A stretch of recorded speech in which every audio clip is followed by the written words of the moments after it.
Today happens to be 11th of June and the year is 2025. In front of the lens is Aurelio Rekubanson Pastore to give you what continues to transpire around the world at Western Television. And remember, the news program at the television comes on your way from Mondays to Saturdays from the hour of 7 up to the hour of 8 p.m. As usual, let's start with the headlines. Shortly, I'll be bouncing back with the details.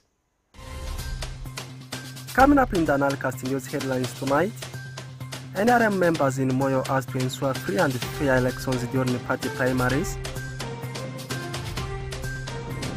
Public cautioned on sexual harassment against women.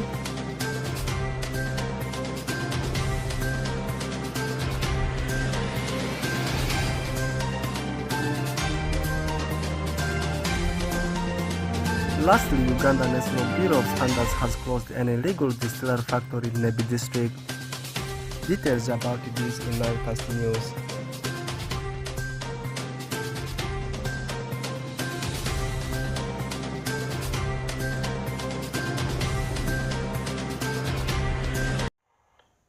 Welcome back from the headlines. Now straight into the details of the news. We are commencing with a political story from Moyo district. NRM members in Moyo are asked to ensure free and fair elections during party primaries. This urge came during the official party handover of office. Sorry about that. We commence again. NRM members in Moyo are asked to ensure free and fair elections during party primaries. This urge came during the official party handover of office at the district NRM office this morning, and this attracted so many people, more especially the NRM chairpersons and some key district stakeholders who witnessed the occasion. The handover of the party office to the new NRM district chairperson attracted all the sub-party NRM chairpersons and some key district stakeholders who witnessed the occasion and shared their ideas on how to improve the office. Gore Goffin, the resident district commissioner Moyo, who was the main guest during the handover event, urged all the party members to remain united, saying the party did not register any complaints during the party structure elections and therefore request the members to emulate the good examples as they go in for the party primaries. I want to congratulate you because Moyo district registered no case in the NRM structure election. We are monitoring. There was no violence from the village up to the district level, and it is a good record. Other districts, we have seen a lot of confusion. So continue with this unit, even as we go into these primary elections. Let the best candidate win. Asusije Bisam, the outgone NRM chairperson Moyo district, while handing over office, notes that cases of disagreements among the party members and the lack of transport to reach to the grassroots for mobilization are some of the common issues being registered at the office. He, however, appeals to the members to be skeptical during the primary elections and make sure they avoid cases of hurting one another. There is also occasionally vaccination and misunderstanding among party members, and this one you cannot deny. Even within our families, you can disagree, but to agree, that is the way to go. So you also need to take note of that. Inadequate transport and logistical support to reach all sub-counties effectively. Political competition is high, and we have seen, and that one you cannot avoid because everybody has given that leeway to contest for any position, so long as he or she met the requirements. So as we do that, we are in the process of primary election. I want to call upon all of you, as you do that, you do it consciously, without hurting any candidate, aspiring candidate, especially for you, those who are already in the system, the structures. Anyama Williams, the new NRM chairperson Moyo district, while receiving the office, accepted the office and pledged his support to the party and work in unity with all the party members. So, Honorable Debbie, I have formally accepted to receive the office from you to the new leadership. 2, I want to commit. We are going to start from where you have left and work forward. But also we shall continue to work with you, not only you as an individual, but all the other members of the previous executives for the good of the party, so that we work as a team. Dominic Anthony Okumu, West Nile TV, NILECAST. Away from that, now moving forward, public has been cautioned on sexual harassment against women since it's becoming rampant, especially in workplaces. This message was emphasized during a walk in Arua City organized by SIHA Network alongside other organizations like the police, and also we had other organizations who all got engaged into this act. Take a look at it. Since sexual harassment against women is becoming rampant, especially in workplaces, general public has been cautioned against the act. This message has been emphasized during a walk in Arua City organized by SIHA Network in partnership with other concerned citizens and organizations such as the police, Uganda Law Society, women market vendors, SEFTRA, FIDA, among others, who are all advocating to end sexual harassment on women, especially in workplaces. Therefore, different stakeholders have expressed their concerns about this real vice. It's a joint collective advocacy against sexual harassment, developing policies. So literally today we came and we decided to march on the streets with placards to condemn the act of sexual harassment at the workplace. Because when you look at the workplaces, we have the informal and formal workplaces that have issues of sexual harassment going on, and yet we have policies. For example, in Uganda we have the Employment Act, we have Convention 190, we call it C190, ILO Convention, a law or a policy that seeks to protect women or employers and employees from sexual violence or any kind of violence related at the workplace. Sexual harassment comes in different forms, and how it affects one or the other person depends on how the person, either the person, how this person addresses herself at the workplace. Especially I could attribute this to the way of dressing and your contact, maybe your moral behavior. Some of these things may just come as a result of your ways of acting in public or else in the workplace.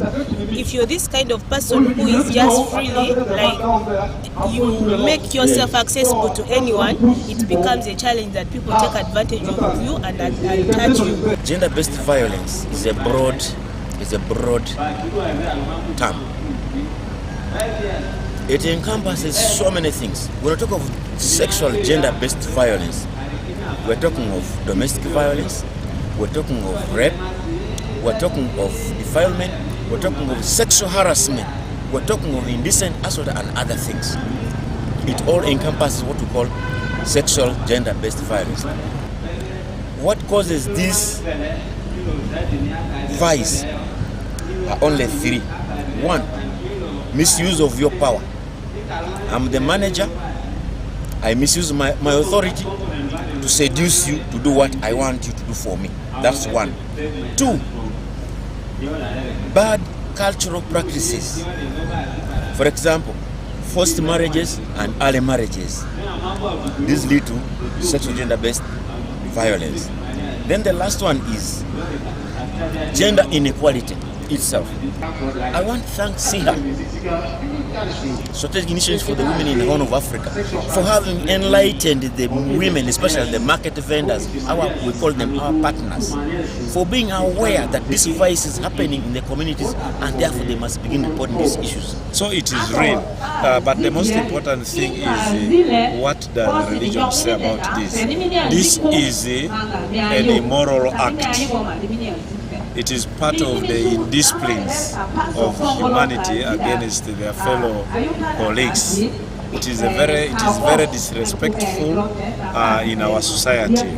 And from the Muslim perspective, the Quran gives us an account when sexual immorality was a cause of the destruction of a community. At Gomorrah and Sodoma, the people of Prophet Lot were destroyed because of this. SIHA Network is a Pan-African women-led network unlocking the potential of the women's movement in the Horn of Africa through research, advocacy, and capacity building. Orak Benson Pastore, compiling the story for West Nile Television. SIHA Network is a Pan-African women-led network unlocking the potential of the women's movement in the Horn of Africa. Away from that, now moving to the business sector, Uganda National Bureau of Standards has closed an illegal distillery factory in Nebi district, and this came during an operation carried out this afternoon by the Uganda National Bureau of Standards surveillance team. The alcohol factory located in Akesi Cell, Abindu Division, Nebi municipality was producing illegal alcohol contents contrary to the Uganda National Bureau of Standards Act. Alfred Jawok gives us details about that. The Uganda National Bureau of Standards has closed an illegal alcohol factory in Nebi based on the available information from some whistleblowers during an operation carried out this afternoon by Uganda National Bureau of Standards surveillance team. The alcohol factory located in Akesi Cell, Abindu Division, the municipality, was producing illegal alcohol contents contrary to the UNBS Act. Isaac Kamukama, surveillance officer UNBS, said the agency is responsible for ensuring standards and quality control in Uganda. The beverages in question are not certified by Uganda National Bureau of Standards and they do not bear a quality mark. It was also observed that the beverages are branded with a physical address of manufacture as Kenya. Kamukama confirmed that 2 people have been arrested after they were found operating an illegal factory, and this should serve as an eye-opener to every Ugandan involved in such business. Upon inspection, the surveillance officers I was with were able to take 2 suspects to police, and we sealed off the premises to prevent further illegal production of alcoholic beverages. However, James Kirtho, chairperson of Local Council 1 Akesi Cell, revealed that he never knew about the operation of the factory in his cell, but remembered one time when he went to stop them from playing loud music. The police came here, plus the UNBS, also they were around here taking some machines, but most of the machines they did get, it has been, I think maybe it has been taken by those who were operating the business. And for me, there is one time I came here just to stop their sound which was being made by the music they were playing. So I met them here, so I talked with them that they should respect those who are around by playing the stronger, higher sound. So in that, I don't know what they are doing here, so I don't have much to say, which means that I was outside about what they were doing. The 2 suspects are currently detained at Nebi Central Police Station pending investigations into the matter. Alfred Jawok, Camilla Stansha, West Nile TV, NILECAST. Away from that, moving to Arua district, New Bondo Army Secondary School head teacher aims at rebranding the school captain, George Nyakonjo, the new head teacher of Bondo Army Secondary School in Arua district. This aims to transform the institution into a model school by turning it as a beacon of academic excellence in West Nile region. Farisi Majid has details about that.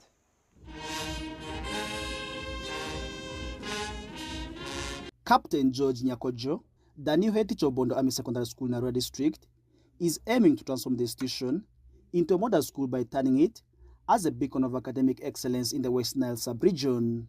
Nyakojo, who is just 8 months at the school, is already causing loss of development, and he made the pronouncement of his vision during the school's PTA annual general meeting on Saturday 7th of June 2025, where several stakeholders committed to support him in realizing this dream.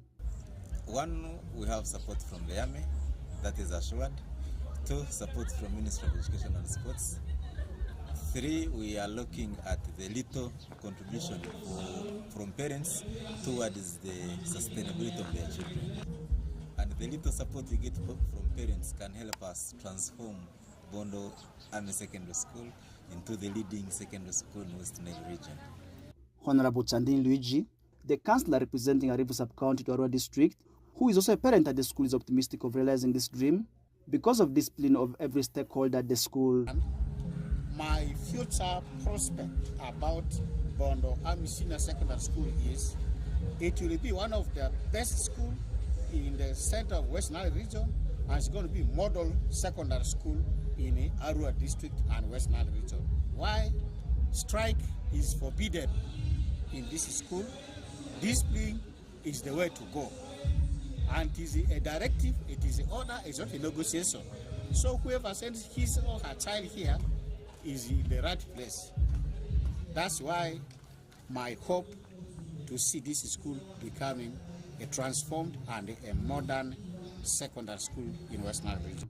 Major Francis Ejiet, the 4th Division Inspector of Schools, who once served as the first administrators of the school, has appreciated the current leadership of the school for the different developments. And again, you can't crucify me for not developing it. Why? When we began, the school was in primary. There is this old block here, which was sponsored by the district. We had a war with our own people for all. The no program is saying that those are our classrooms. You will construct yours. We say, but these are your children. Then we had that war until we won. They accepted the primary to remain there, and then we started secondary year. Until the government constructed some of the structures late in 2010, around 10. That's when Bondo started having life. Relatedly, Ali Warudei Filiam, the Dean of Uganda National Institute for Teacher Education, formerly known as National Teachers College Muni, also confirmed the developments at the school as this. What I have seen in the Bondo Army Secondary School today is very amazing. The work that has been done by parents, the board, school management and staff and students is very great. Some time back, I came here to Bondo Army Secondary School for school supervision to supervise our students who are on school practice. What was there compared to what is here right now? There's a very big difference. If I had to rate it, what was there that time was like 30%. But the improvement. Meanwhile, Tokos Tribe, the resident district commissioner of Arua, rallied the parents of the region to embrace education of their children. My parents are entirely my burden. They used to carry me on the backs, now I drive them in my car. And what you are doing by supporting the children, you are creating such a situation for yourself in the future. You are investing for your old age, and I want to encourage you to continuously do that, because this is the pillar for tomorrow's Uganda. Bondo Army Secondary School, under Uganda Post Defense Forces and Ministry of Education, started in February 2008 and currently has an increased population of 770 learners from less than 500 students in the previous years. Farish Majid, reporting for West Nile TV, NILECAST. With that, we have come to the conclusion of today's edition of NILECAST News. It has been me, Oraku Benson Pastore. Have the best of your time. We'll link up again tomorrow.